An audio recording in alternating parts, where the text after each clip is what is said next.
মাননীয় সদস্যবৃন্দ, আসসালামু আলাইকুম। দিনের কার্যসূচি শুরুর প্রাক্কালে আমি আপনাদের সামনে কিছু বক্তব্য উপস্থাপন করতে চাই।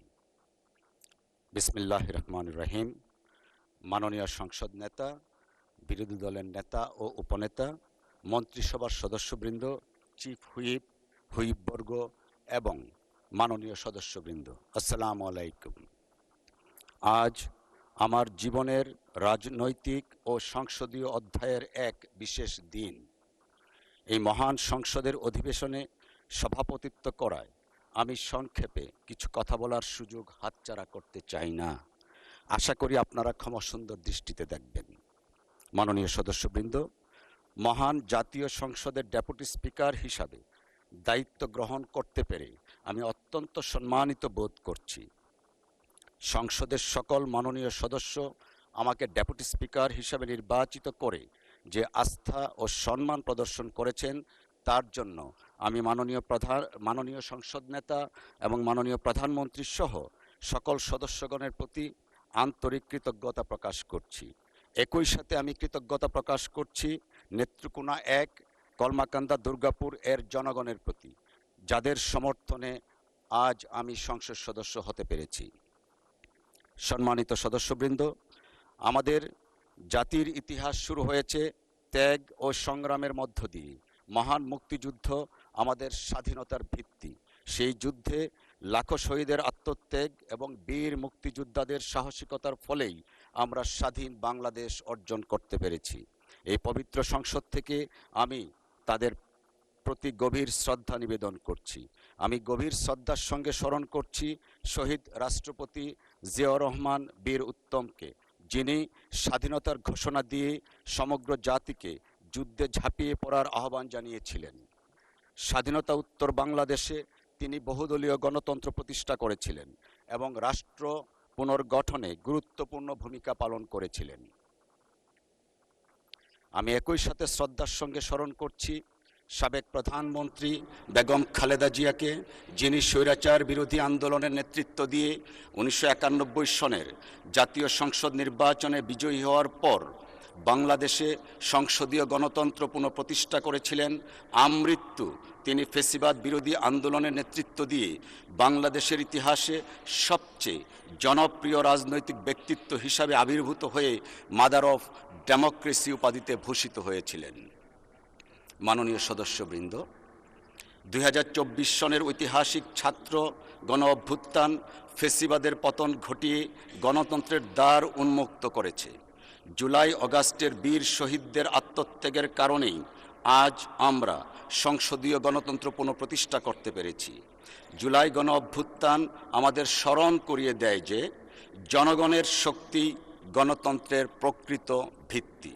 আমি শহীদ আবু সাঈদ, ওয়াসিম আকরাম, মীর মুগ্ধ সহ সকল বীর শহীদদের প্রতি শ্রদ্ধা জানাচ্ছি। আর যারা অন্ধত্বে ও পঙ্গুত্বে ক্লিষ্ট কষ্টকর জীবন যাপনে বাধ্য হচ্ছেন, তাদের প্রতি সমবেদনা জ্ঞাপন করছি। মাননীয় সদস্যবৃন্দ, আজকের এই পবিত্র লগ্নে আমি খোলাফায়ে রাশিদিনের প্রথম খলিফা হজরত আবু বকর রাদিয়াল্লাহু আনহুর একটি অবিসংবাদিত ভাষণের কয়েকটি পংক্তি উল্লেখ করতে চাই।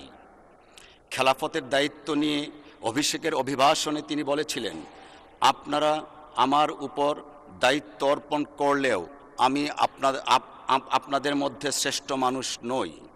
আমি সঠিক থাকলে আপনারা আমাকে সাহায্য করবেন, আর ভুল করলে আমাকে শুধরে দিবেন। এই মহান উক্তির প্রতিধ্বনি করে আজ আমিও বলতে চাই, এই সংসদের মাননীয় সদস্যদের মধ্যে আমার চেয়ে জ্ঞানী, প্রজ্ঞাবান, উপযুক্ত ও অভিজ্ঞ অনেকেই আছেন।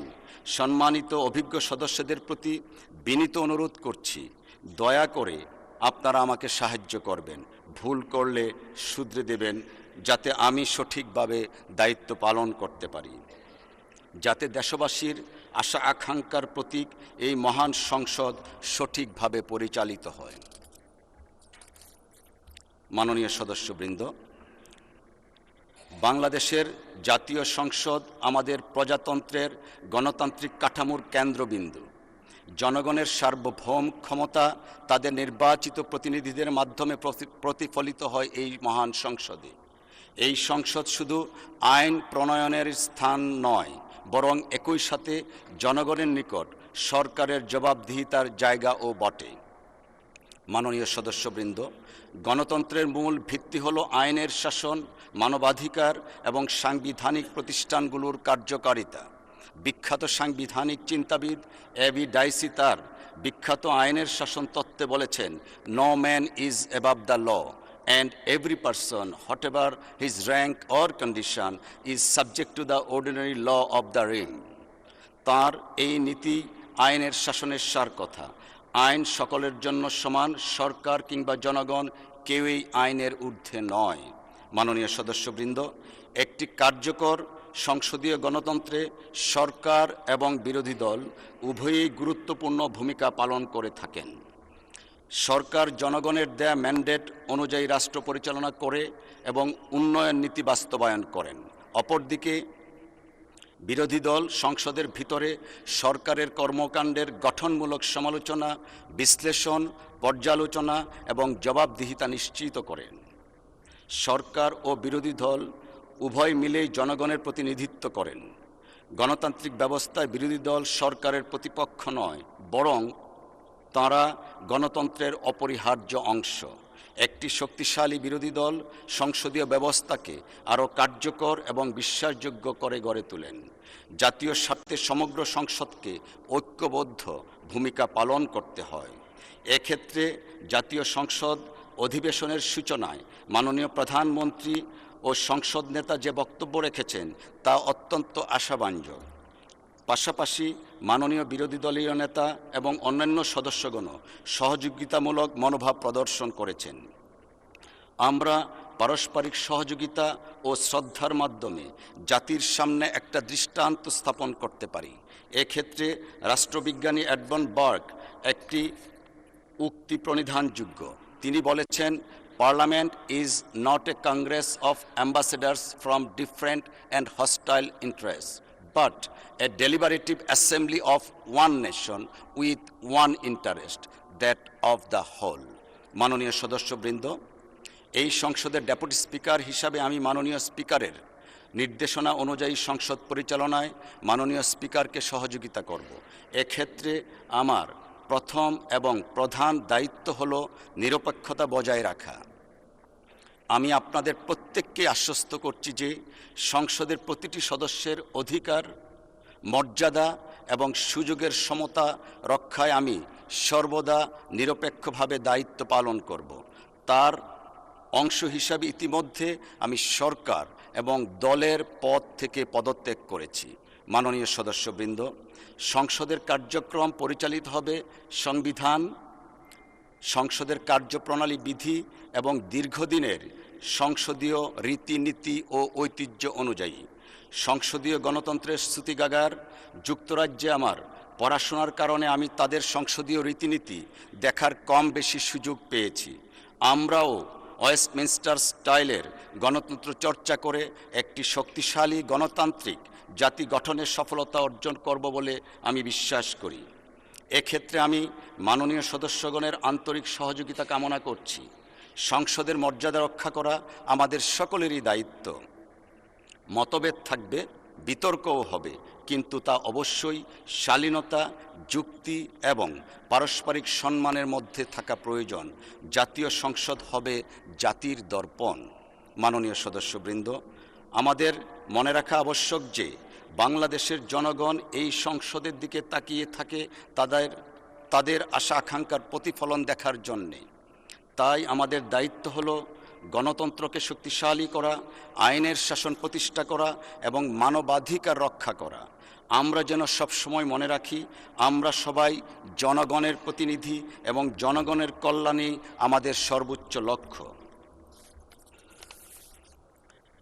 মাননীয় সদস্যবৃন্দ, আজকের এই মহান সংসদ গতানুগতিক ধারার বাইরে এক ঐতিহাসিক সংসদ, যেখানে আমরা কেউ এসেছি ফাঁসির মঞ্চের সন্নিকটে থাকা কনডেমড সেল থেকে, কেউ এসেছি ফেসিবাদ শাসন ব্যবস্থায় সৃষ্ট জুলুম নির্যাতনের আয়নাঘর থেকে, কেউ এসেছি প্রিয় মাতৃভূমি থেকে, দেড় যুগেরও বেশি সময় নির্বাসিত জীবন কাটিয়ে কেউ এসেছি গুম হয়ে দেশ এবং ভিন দেশে ফেলে থাকা জীবন্ত লাশের দুঃসহ জীবন কাটিয়ে, আর অনেকেই এসেছি মামলা, জুলুম, নির্যাতন এবং কারাগারের দুঃসহ জীবন কাটিয়ে মজলুম হিসাবে।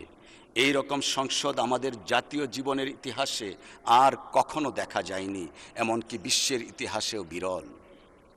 মাননীয় সদস্যবৃন্দ, ব্যক্তিগতভাবে আমি নিজে একজন সাধারণ মধ্যবিত্ত কৃষক পরিবারের সন্তান হয়েও আজকে এই মহান সংসদে আপনাদের সাথে মহতি কাজে আসতে পেরে নিজেকে সৌভাগ্যবান মনে করছি এবং মহান আল্লাহ রাব্বুল আলামিনের দরবারে শুকরিয়া জ্ঞাপন করছি।